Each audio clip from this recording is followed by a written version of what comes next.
सज्जनों, जय श्री कृष्ण। सज्जनों, आप लोगों ने बाहर का यज्ञ हवन, पूजा पाठ, तप आदि तो सुने होंगे, देखे होंगे, देख रहे होंगे, हर मजहब में देख रहे होंगे। लेकिन यांत्रिक यज्ञ और तप, साधना, प्रेम, पूजा जिसके हृदय में नहीं है, तो सोच लो कि बाहरी जो चीज़ें होती हैं वो हमें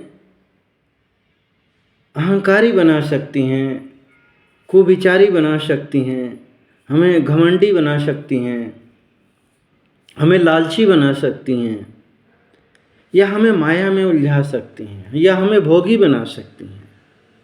आप लोगों ने देखा होगा किसी के अंदर यदि बल आ जाता है तो दूसरे को अधिकतर लोग सहायता करने के बजाय उस बल का दुरुपयोग मारने, काटने, सताने में, नीचा दिखाने में, दूसरे की बुराई करने में, हिंसा करने में लगा रहे हैं।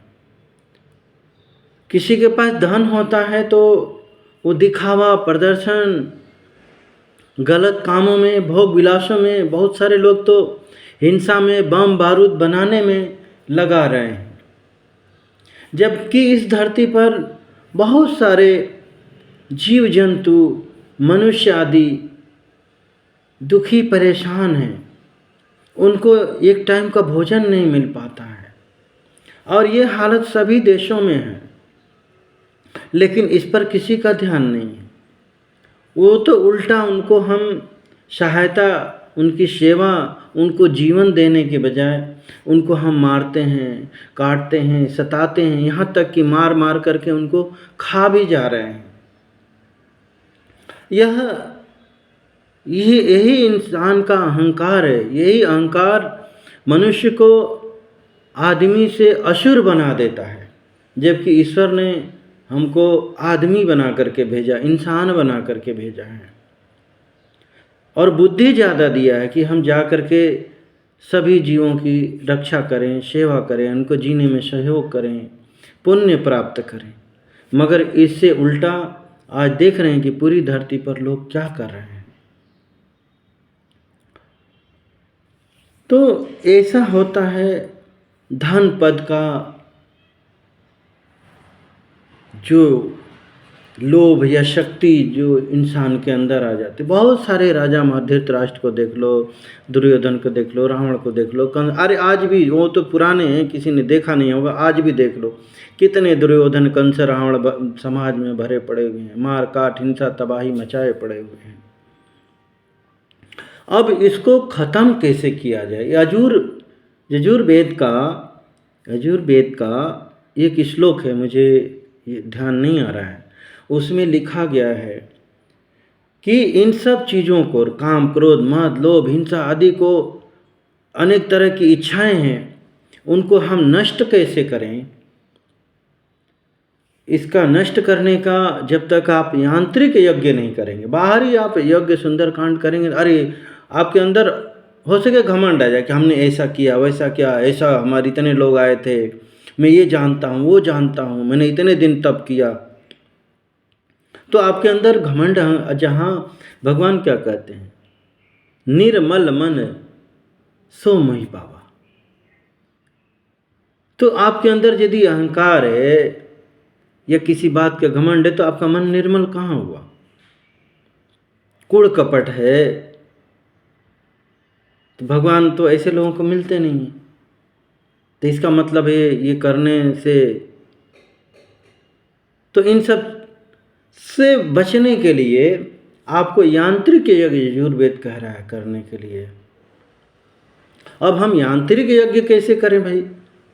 सोचेंगे आप लोग। अभी दुनिया भर की आहुति देने के लिए, यज्ञ में डालने के लिए सामग्री इकट्ठी करनी पड़ती है। लेकिन जब हम यांत्रिक यज्ञ करते हैं, और देखिए, सुनिएगा, बहुत ध्यान से बात की, सुनने योग्य बात है। तो हमारा ये पूरा मन, शरीर, बुद्धि सब पवित्र हो जाता है, ईश्वरमय हो जाता है, ईश्वर लायक हो जाता है। तो उसके लिए हम क्या करें? जब तक हम ईश्वर लायक नहीं बनेंगे, ईश्वर जैसे आप सोना में मिलना है तो आपको सोना जैसा बनना पड़ेगा, हीरा में मिलना है तो हीरा जैसा बनना पड़ेगा, पानी में मिलना है तो आपको पानी जैसा बनना पड़ेगा, मिट्टी में मिलना है तो आपको मिट्टी। तब तो आप यदि मिट्टी में आप बैठ भी जाओगे, आपका अलग रंग रूप है तो आप ऐसे ही दिख जाओगे, लेकिन आपको मिट्टी में बनना है तो मिट्टी जैसा वैसा स्वरूप धारण करना पड़ेगा। उसी तरीके से यदि आपको भगवान में मिलना है तो आपको अपने को भगवान जैसे बनाना पड़ेगा, पवित्र। तभी आप उसमें मिल पाओगे, तभी वो ईश्वर आपको अपना पाएंगे। उसके लिए हम क्या करें? उसके लिए यह है कि चित्त रूपी अग्नि में मन, जिस मन में अनेक तरह की इच्छाएं, पापाचार, मन से ही तो उपज होता है ना इनका, सुमति कुमति सब को, इसमें अच्छाई बुराई सभी उत्पन्न होते हैं। तो जितनी भी इस मन में काम, क्रोध, मद, लोभ, अनेक इच्छाएं, बुराइयां भरी पड़ी हैं और प्रत्येक घड़ी उत्पन्न होती हैं, सबके अंदर होती हैं। तो जो हमारा चित्त रूपी अग्नि है, उसमें इसको डाल करके आहुति देना है, भस्म करना है। जब तक आप इसको भस्म नहीं करेंगे, और प्रत्येक घड़ी उठ रही है तो हमको प्रत्येक घड़ी करना पड़ेगा, प्रत्येक दिन करना पड़ेगा। ये नहीं कि एक दिन कर लिया, जैसे यज्ञ होता है ना, लोग करवा लेते हैं साल 6-10 साल में एक आध बार, तो सोचते हैं नहीं नहीं नहीं, ये यज्ञ ऐसा है कि आपको प्रत्येक घड़ी, प्रत्येक दिन करते हैं, तभी आप पवित्र हो पाते हैं, तभी ये खत्म हो पाती हैं। कारण ये कि इनकी उपज बहुत है, ये आसुरी वृत्ति की है ना, तो अपने यहाँ पर बिना खाद पानी के होती रहती है। माया इनको खाद पानी देती रहती है।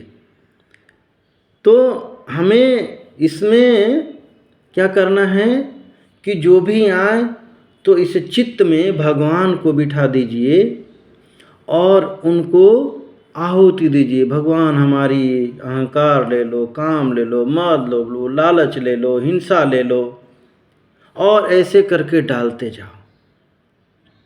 तो आप ऐसे करते जाएंगे तो वो प्रत्येक दिन आप कम से कम आधा घंटा, पौन घंटा, कहते हैं ना, एक घड़ी आधा घड़ी आधा, यानी आप समय निकाल करके सुबह शाम उसमें बैठ करके ध्यान लगा करके डालिए।